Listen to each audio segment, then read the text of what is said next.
Welcome back. नमस्कार, मैं Prince. आप सभी को एक बार फिर से हमारे channel learn English with SKP में स्वागत है।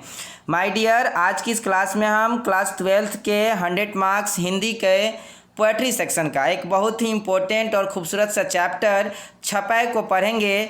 आइए शुरू करते हैं। शुरू करने से पहले अगर आप हमारे चैनल पर नए हैं तो आप हमारे चैनल को सब्सक्राइब करना ना भूलें, प्लस में बेल आइकन को भी दबा दें क्योंकि हमारा नोटिफिकेशन सबसे पहले आपको प्राप्त हो। वीडियो अच्छी लगे तो लाइक करना ना भूलें। तो माय डियर, जैसा कि छपाई इसके राइटर कौन है तो नाभा दास है ना। छपाई और राइटर कौन है तो नाभा दास। आइए शुरू करते हैं। सबसे पहले हम कवि परिचय को जान लेते हैं कि कवि का क्या परिचय है। तो नाभा दास का जन्म 1570 है ना। ये अनुमानित है, ये माय डियर ये क्लियर नहीं है जैसा कि आपके बुक में दिया गया है उसी तरह मैंने यहाँ मेंशन किया है। अनुमानित है, इसमें इधर उधर 1-2 साल हो सकता है। तो इनका जन्म 1570 में हुआ था दक्षिण भारत में, है ना। और इनकी निधन के बारे में बात करें तो 1600 ईस्वी में इनकी निधन भी हो गई थी, मात्र 30 साल की उम्र में। अगर ऐसे देखा जाए तो ये भी अनुमानित ही हैं, है ना। कोई क्लियरिटी नहीं है इसमें जन्म और इनके निधन के बारे में। इनके माता पिता के बारे में क्या जानकारी है तो इनके पिता जो थे जब ये बचपन में थे, यानी कि इनके नाभा दास जब छोटे थे तो इनके पिता की क्या हुई, मृत्यु हो चुकी थी और ये चल बसे थे, है ना। और इलाके में क्या आ गया था, जिस इलाके में रहते थे नाभा दास है ना दक्षिण भारत के, वहाँ पे अकाल पड़ गया। और अकाल पड़ने के कारण ये अपने माता के साथ रहने के लिए जीने खाने की तलाश में राजस्थान चले गया और राजस्थान में ही रहने लगे। कवि नाभा दास स्वामी रामानंद शिष्य परंपरा के स्वामी और अग्रदास जी के शिष्य थे। नाभा दास के गुरु कौन थे माय डियर तो अग्रदास। और ये जो गुरु शिष्य की परंपरा थी जो रामानंद से शुरू हुई थी, जो कबीर के गुरु थे रामानंद, है ना, वहाँ से जो गुरु शिष्य की परंपरा चली थी उसी में ये अग्रदास के शिष्य थे कौन, नाभा दास। तो यहाँ से आपके ऑब्जेक्टिव भी क्लियर होते हैं। आइए आगे देखते हैं। कवि की रचना छपाई, ये राइटिंग मिस्टेक है, यहाँ आधा प और आधा प होना चाहिए था। कबीर और सूर के ऊपर लिखे गए 6 पंक्तियों वाले गे पद है। माय डियर, छपाई क्या होता है तो 6 लाइन की जो कविता होती हैं उसी को हम क्या कहते हैं, छपाई कहते हैं। आई होप कि अगर आप कविता में थोड़ी बहुत रुचि रखते हैं तो कविताएं लिखने की भी कई शैली होती हैं, जैसे कि दोहा 2-2 लाइन का, चौपाई 4-4 लाइन का, है ना। उसी तरह के कविता लिखने की एक शैली है छपाई, जिसमें 6 लाइन का समावेश होता है। अगर आप थोड़ी बहुत इंग्लिश कविता में रुचि रखते हैं तो वहाँ पे आपको सॉन्ग्स एंड सोनेट मिलता है 14 लाइन की कविताएं, है ना। तो इस तरह से एक शैली है कविता लिखने की। आगे देखते हैं तो ये क्या है, छपाई 6-6 लाइन की कविताएं हैं जो क्या है, गेय पद होता है, यानी कि गाई जाने वाला होता है ना। कवि द्वारा रचित छपाई भक्तमाल में संकलित 316 छपाई और 200 भक्तों के चरित्र वर्णित ग्रंथ का से उद्धृत हैं। यानी कि जो ये छपाई हमें पढ़ने को दिया गया है, जैसा कि आप अपने बुक को देखे होंगे तो आपको पता चलेगा कि यहाँ पर 2 छपाई हमें पढ़ने के लिए दिया गया है। छपाई को लिखा किसने है तो नाभा दास ने, और किसके ऊपर लिखे हैं तो एक छपाई जो है वो कबीर के ऊपर हैं और एक छपाई जो है सूरदास के ऊपर हैं।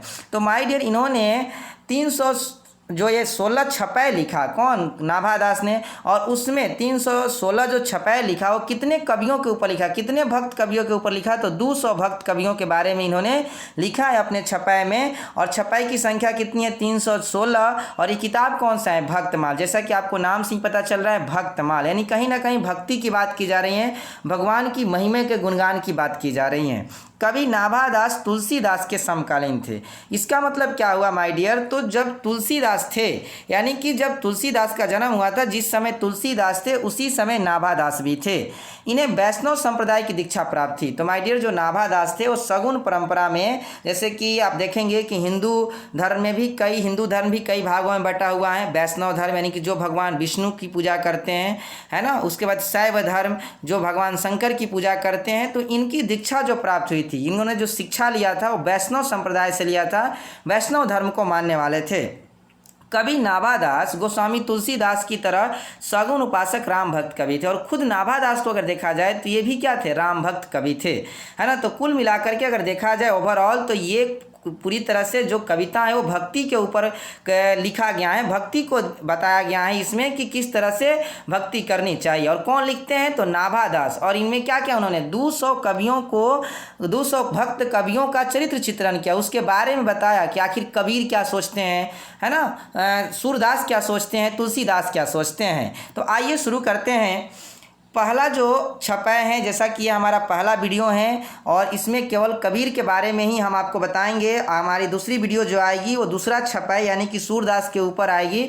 अगर आप हमारे चैनल को सब्सक्राइब नहीं किए हैं तो मैं आपसे एक बार और कहूँगा कि आप हमारे चैनल को सब्सक्राइब कर लें, क्योंकि आई होप कि 1-2 दिन में मैं वो भी वीडियो अपलोड कर दूँगा, है ना। वीडियो लंबी हो जाती है, इसलिए एक बार में सारे छपाई को डील करना थोड़ा संभव नहीं हो पाता है। आइए शुरू करते हैं। कबीर कहते हैं, मतलब कबीर कहते हैं, आई होप कि आप विस्मित नहीं होइए, भ्रमित नहीं है। कबीर जो कुछ कह रहे हैं वो कबीर ही कह रहे हैं, भले उसको नाभा दास ने अपनी किताब में लिखा है, लेकिन कह कौन रहे हैं, कबीर ही कह रहे हैं। तो इसमें भ्रम पैदा या उत्पन्न होने की कोई मतलब कि गुंजाइश नहीं होनी चाहिए आपके दिमाग में कि कबीर क्यों कहते हैं। ये जो कुछ भी लिखा हुआ है वो कबीर के बारे में ही लिखा हुआ है, कबीर ने ही कहा है ना। केवल उसको भक्त कवि नाभा दास बता रहे हैं। तो देखिए, कबीर कहते हैं कि भगति विमुख जे धर्म सो सब अधर्म करि गाए, योग यज्ञ व्रत दान भजन बिनु तुच्छ दिखाए। यानी कि बताते हैं कौन, कबीरदास की भगति यानी कि जो लोग भक्ति करते हैं, विमुख जे धर्म सो सब अधर्म करि गाए, यानी कि जो लोग भक्ति से विमुख हो जाते हैं, भक्ति से अपना मुख मोड़ लेते हैं, वो क्या होते हैं, अधर्म के रास्ते पर चल पड़ते हैं। यानी कि अधर्म उनके पास अधर्म को छोड़कर और कुछ नहीं रह पाता। यानी कि वो कार्य भी करते हैं तो किस तरह का कार्य करते हैं, अधर्म का कार्य करते हैं और वो अधर्मी व्यक्ति कहलाते हैं। यानी कि आपको क्या करनी चाहिए, भक्ति करनी चाहिए। अगर भक्ति से आपने मुंह मोड़ लिया है, भगति विमुख जे धर्म सो सब अधर्म करि गाए, वो सभी लोग जो लोग भक्ति से विमुख हो जाते हैं, अपना मुंह मोड़ लेते हैं, वो लोग क्या होते हैं, अधर्म के रास्ते पर चल पड़ते हैं। लेकिन योग यज्ञ व्रत दान भजन, है ना, लेकिन कैसी भक्ति, योग यज्ञ व्रत दान भजन बिनु तुच्छ दिखाए। भक्ति ऐसी होनी चाहिए, अगर आप सही से भक्ति करते हैं तो आप चाहे योग कर लें, यज्ञ कर लें, व्रत कर लें, दान दे दे, भजन कर लें, ये सब उस भक्ति के आगे क्या हो जाते हैं, तुच्छ हो जाते हैं, है ना, तुच्छ दिखता है। यानी कि ना आपको योग करने की ज़रूरत है, ना ही यज्ञ करने की ज़रूरत है, ना ही व्रत, ना ही दान भजन, किसी चीज़ की आवश्यकता नहीं है। अगर आप सच्चे दिल से भक्ति करते हैं तो क्या होता है, आप अच्छे होते हैं। नहीं तो इतना चीज़ करके, योग करके, यज्ञ करके, व्रत करके, दान करके भी आप अधर्मी कहलाएंगे। भक्ति से जब विमुख हो जाएंगे आप, तो आप अधर्म के रास्ते पर चल पड़ेंगे। तो आप इसको, जैसे कि यहाँ लिखा गया है, प्रस्तुत पंक्तियाँ नाभा दास द्वारा रचित भक्तमाल से उद्धृत हैं, तो इसको लिखने का प्रयास करें। मैंने आपको अच्छी तरह से बताया कि इस लाइन का भावार्थ क्या है। आई होप कि आप समझ गए होंगे कि भक्ति से, कबीर कहते हैं कि भक्ति से विमुख होने वाला व्यक्ति हमेशा अधर्म के रास्ते पर चल पड़ता है ना। और भक्ति वैसी होनी चाहिए जो योग यज्ञ व्रत दान सब कुछ उसके सामने क्या हो जाए, तुच्छ हो जाए। अगर आप केवल राम की महिमा का गुणगान करते हैं तो आप क्या होते हैं, इसके सामने कोई भी व्रत, कोई भी दान क्या है, तुच्छ हो जाता है। आइए आगे देखते हैं। हिंदू तुरक प्रमाण रमैनी सबदी साखी। माय डियर, तुरक जो शब्द यहाँ पर आप देख रहे हैं, तुरक मुसलमानों के लिए प्रस्तुत किया गया है। तुरक मीन्स मुसलमान और हिंदू तो आप हिंदू समझ ही रहे हैं। प्रमाण रमैनी सबदी साखी, रमैनी क्या है और सबदी क्या है और साखी क्या है। तो रमैनी, जितने भी दोहा लिखा कबीरदास ने उसको हम क्या कहते हैं, रमैनी कहते हैं। और जो गेय पद हैं, यानी कि गाए जाने वाले पद हैं जिसको कबीर ने लिखा, उसको क्या कहते हैं, हम सबदी कहते हैं। और साखी जो है संस्कृत का एक शब्द होता है जिसको हम कहते हैं साख, यानी कि साक्ष्य, है ना, जो आंखों देखा। और कबीर ने जो आंखों देखी बातें लिखी, जिसको साक्ष्य की कोई आवश्यकता नहीं है, उसको साखी कहते हैं। तो कबीरदास कहते हैं कि हिंदू तुरक प्रमाण रमैनी सबदी साखी, पक्षपात नहीं बचन सबही के हित की भाषी। यानी कि चाहे हमारी रमैनी हो, चाहे सबदी हो, चाहे साखी हो, वो इस बात का प्रमाण है कि चाहे वो हिंदू हो या मुस्लिम हो, मैंने किसी का पक्षपात नहीं किया, है ना। चाहे किसी धर्म का हो, वो मैंने किसी का पक्षपात नहीं किया। मैंने रमैनी में जो बातें लिखी, सबदी में जो बातें लिखी, साखी में मैंने जो बातें लिखी, उसमें किसी प्रकार का कोई पक्षपात नहीं किया। ना ही मैंने हिंदुओं का पक्ष लिया, ना ही मैंने तुरक यानी कि मुसलमानों का पक्ष लिया, है ना। पक्षपात नहीं बचन सबही के हित की भाषी। और मैंने क्या किया, सबके हित की भाषा बोली, सबके हित की बात बताया, ऐसी बातें लिखी जिसमें सबकी भलाई हो। अगर आप इसके एग्जाम्पल से समझे, एग्जाम्पल बताने से वीडियो थोड़ी लंबी हो जाती है, बट अगर आप इसका एग्जाम्पल देखें तो कबीरदास ने सबको एक तरह से क्लास लगाया। जितने भी आडंबर फैले हुए हैं, योग यज्ञ व्रत दान के ऊपर जितने भी समाज में आडंबर फैले हुए हैं, जितनी भी कर्मकांड की लीला फैली हुई हैं। एक तरह से कहा जाए तो कबीर ने सबका भरपूर क्लास लगाया। जैसे आप लोग पढ़े होंगे कि पाहन पूजे हरि मिले तो मैं पूजू पहाड़, तासे बनी यह चक्की भील पीस का संसार, है ना। किसने कहा? कबीर ने कहा। हिंदुओं के लिए कहा कि पत्थर को पूजने से भगवान मिल जाते तो हम पहाड़ ही पूजाते, है ना। तो उन्होंने मुसलमानों को भी नहीं छोड़ा, मुसलमानों को भी उन्होंने क्या किया? क्लास लगाया।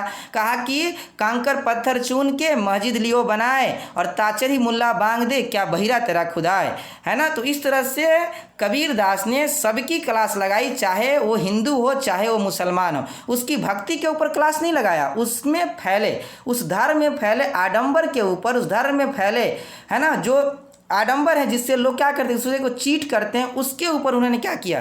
क्लास लगाया। तो माय डियर, इसका मतलब यही हुआ कि चाहे कबीर दास की रामायणी हो, सबदी हो, साखी हो, उसमें उन्होंने किसी प्रकार का पक्षपात नहीं किया, ना ही उन्होंने किसी हिंदू का पक्ष लिया, ना ही उसने किसी मुसलमान का पक्ष लिया, बल्कि सबके हित की भाषा बोली, सबके हित की बातों को उन्होंने बताया। आई होप कि आप वीडियो को देख करके यहाँ से लिख सकते हैं, है ना। ये आपको एग्जाम में जब इसका शब्दार्थ लिखने क्या बोलते हैं, भावार्थ लिखने के लिए आए, सॉरी, तो आप भावार्थ इसको ऐसे लिखिए जैसा कि आप देख सकते हैं। आप प्रस्तुत पंक्तियाँ नाभादास द्वारा रचित भक्तमाल से उद्धृत हैं, है ना। तो आई होप आप इसको पढ़ करके लिख लीजिएगा। आइए अगला देखते हैं जो छपा है। आरुद दशा है जगत पे, मुख देखी नहीं भनी, कबीर कनी राखी नहीं, वर्णाश्रम पट दर्शनी। माय डियर, आरूद क्या होता है? तो आरूद होता है प्रभाव को कहते हैं, है ना, जो किसी के ऊपर कोई प्रभाव पड़ता है। और दशा है, तो ये कहते हैं कबीरदास की जगत में जो कुछ भी होता है उसके दशा का मेरे ऊपर कोई प्रभाव नहीं है ना। और मुख देखी नहीं भनी, और मैंने किसी की मुख देख करके कोई बात नहीं किया है, किसी प्रकार का मैंने पक्षपात पूर्ण बातें नहीं कही हैं, है ना। मतलब मेरे को ऐसा नहीं कि मुसलमानों की दशा का मेरे ऊपर प्रभाव पड़ गया। आरूद मतलब मैंने बताया प्रभाव होता है, ना ही हिंदुओं के दशा को देखकर उसके ऊपर मेरा प्रभाव पड़ गया, मेरे ऊपर उसका प्रभाव पड़ा, है ना। मैंने ना ही किसी के मुख देख करके कोई बात कही है, बल्कि कबीर कनी राखी नहीं, वर्णाश्रम पट दर्शनी। यहाँ तक कि नाभादास बताते हैं कि कबीर ने किसी को कुछ नहीं छोड़ा, मतलब किसी को नहीं छोड़ा, ना ही उसने 4 वर्ण, यानी कि आप समझते हैं 4 वर्ण क्या होते हैं, आई होप कि, और 4 आश्रम, है ना। ये जीवन पूरे मनुष्य के जीवन का 4 आश्रम भी होता है, 6 दर्शन होते हैं। आप हमारे कमेंट सेक्शन में ज़रूर लिखिए और हमको बताएं। आई होप कि आप इसको जानते हैं कि 4 वर्ण कौन कौन से होते हैं, 4 आश्रम कौन कौन से होते हैं, और 6 दर्शन कौन से होते हैं। कमेंट सेक्शन में लिख करके ज़रूर हमें बताएं। अगर नहीं पता है तो आप हमारे व्हाट्सएप नंबर से संपर्क कर सकते हैं, हम आपको बताने का ज़रूर प्रयास करेंगे।